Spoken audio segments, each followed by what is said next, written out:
في الفيلم العربي سواق الأتوبيس هنشوف أحد العاملين تطاول على الفنان الراحل عماد حمدي، وهنشوف رد فعل نور الشريف في الموقف ده. وقبل ما نبتدي حبايبي شرفني اشتراككم في القناة ونكمل حبايبي.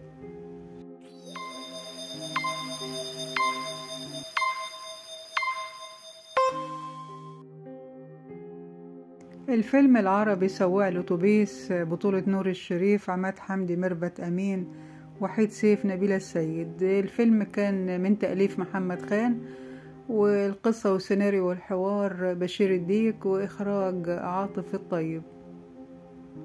وكانت حكايته باختصار عن السائق حسن اللي كان بيعاني من سوء الحالة المادية، فبيضطر للعمل على سيارة أجرة كعمل إضافي، خاصة مع ضغط زوجته اللي بترفض تدني حالتهم المادية.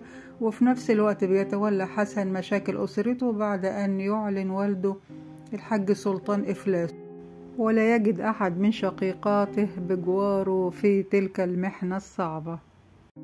اتأثر الفنان عماد حمدي وسادت حالة اكتئابه بعد رحيل شقيقه التوأم عبد الرحمن اللي كان بيشبهه كتير جدا، خاصة ان شقيقه مات بجواره. ليجلس الفنان قرابة 3 سنين بيرفض الخروج من المنزل، واستمر عزوف عماد حمدي عن التعايش مع الحياة بعد وفاة شقيقه، إلا أن جات له زيارة غريبة من المخرج عاطف الطيب يقنعه بالمشاركة في فيلمه الجديد سواق الأتوبيس مع النجم نور الشريف.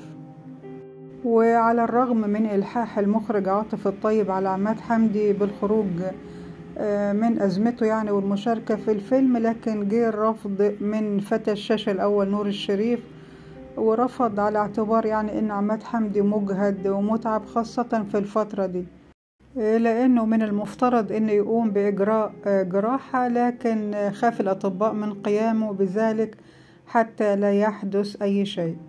وبعد مطالبة المخرج لعماد حمدي وإقناعه بأن جميع مشاهده هتكون وهو جالس، وبالفعل ظهر في معظم لقطات الفيلم جالس، وأعطوه حرية التوقف والاستراحة إذا داهمه التعب والإجهاد. وفي إحدى المرات كان يجب نقل عماد حمدي من مكان للتاني كعادته خلال الفيلم ليستريح، ولكن في المرة دي تعامل معاه أحد المساعدين في الوقت ده بحدة شديدة ليفاجئ الفنان الراحل نور الشريف ذلك الموقف، ويرفض بشدة التعامل بهذه الطريقة مع نجم كبير.